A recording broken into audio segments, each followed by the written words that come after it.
Let me just give you an analogy. I didn't check, I should have.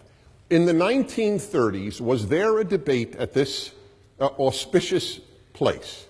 Was there a debate over the following proposition?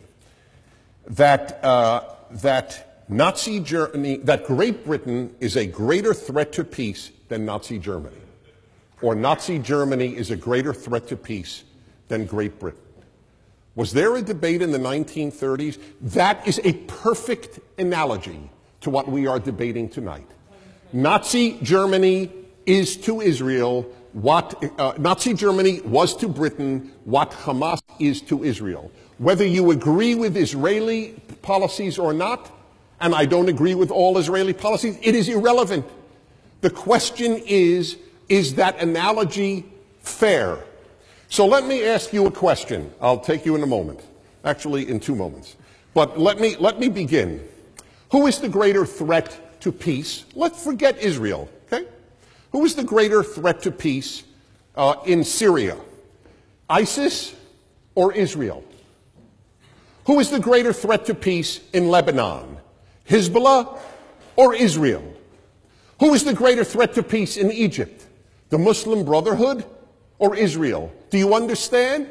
In every case, everyone in this room would acknowledge that ISIS is a greater threat to peace in Syria than Israel. In every person in this room, I have to believe, even Professor Schlein, would have to agree that ISIS is a greater threat, that the Muslim Brotherhood is a greater threat, and that Hezbollah is a greater threat. All of a sudden, we change the entire scenario because it is now Hamas instead of Hezbollah, or ISIS, or Muslim Brotherhood. Number two, just on this issue, just appealing to your common sense. In modern history, every war has been between a free state and a police state, or two police states. I cannot think of a 20th century example of any other. And the same holds true here. You have the police state of Hamas. If you differ with Hamas, they kill you. Where in the world other than Israel does anyone ever argue that the free state doesn't want peace and the police state wants peace? There is no other example on earth. There is no other example on earth of a country targeted for extinction. None. 220 some odd countries in this world. Only Israel is targeted for extinction. And we have a debate on whether the state targeted for extinction is the barrier to peace. That is quite a leap of faith. In the age of beheadings, as you have tragically experienced here in the UK, we have a debate. Hamas is a kindred spirit to ISIS and Hezbollah and Boko Haram. What do you think, they're an exception? All of those are monstrous. But Hamas, they're a terrific bunch who really want peace. If it only weren't for settlements. There were no settlements prior to 1967. Why wasn't there peace? Israel would dismantle the settlements for real peace in a moment because the Israeli people are much more interested in sending their kids to college and in having a peaceful life and in making a good living and inventing more medical and technological devices than they are in fighting wars. This would be the first free state in history to prefer war to peace. It is highly, highly unlikely. The Hamas covenant, which you heard from Adam earlier, the Hamas covenant, it says Israel will exist and will continue to exist until Islam will obliterate it, just as it obliterated others before it. If I could have extra time, over 8 minutes, I would take your question, but I have too much to get through. The Islamic resistance movement is a distinguished Palestinian movement whose allegiance is to Allah and whose way of life is Islam. It strives to raise the banner of Allah over every inch of Palestine. Yale University translation.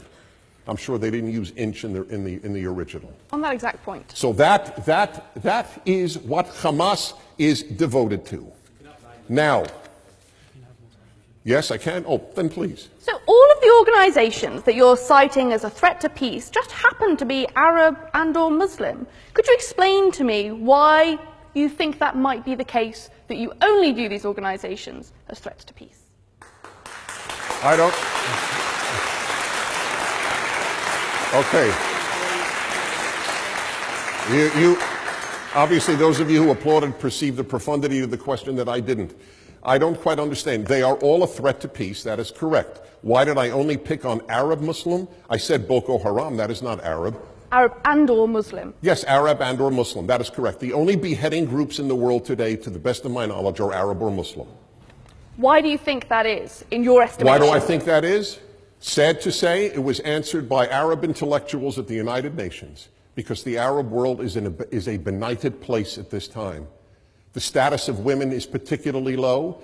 The Arab world translates fewer books in a year than in 10 years than Greece. The entire Arab world translates fewer books than Greece does in 1 year.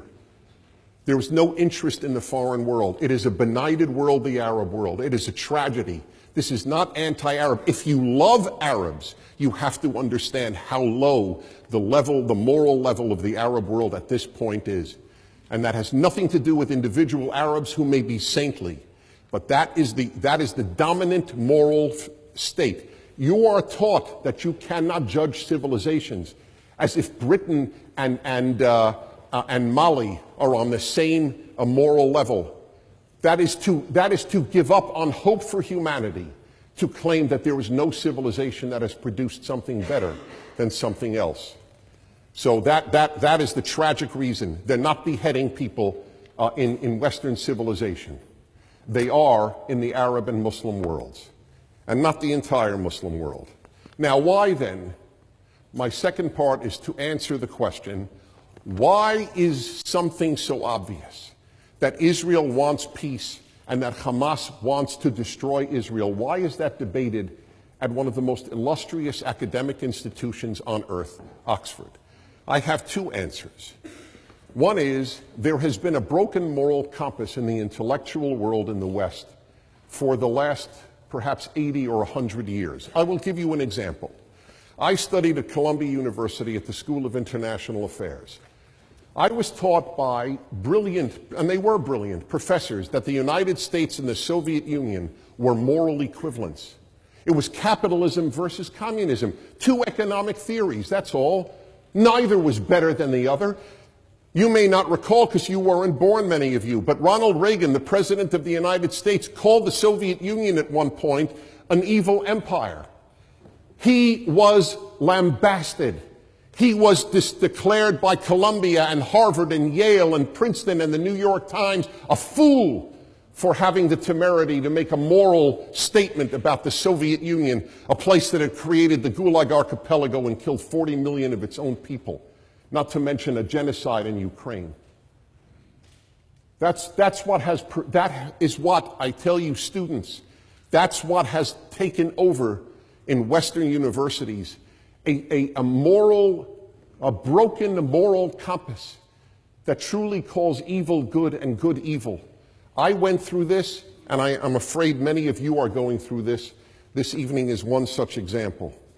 And finally, the media. The media gives you a jaundiced view of the world. Gaza starts a war to kill as many Israelis as possible. And all you see on the BBC and Sky News, as we see in America on our TV, is dead Gazans. That's all you see.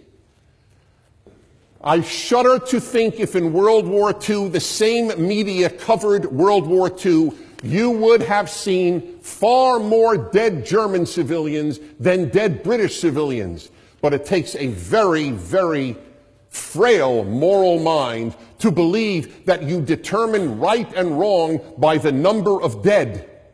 That's what we are told. Look at how many Gazans were killed and how few Israelis. Well, look at how few Brits were killed and how many more Germans were. Does that make the Germans right in World War II? That's the facile moral thinking that pervades our world. So I end with this, and that is, it would be a tragedy, in my opinion, if it came out, if it were known, the Oxford Union actually determined that Israel and not Hamas were the greater threat to peace. Outside of the world of academia, it is pretty clear. It's got to be clear here too. Thank you very much.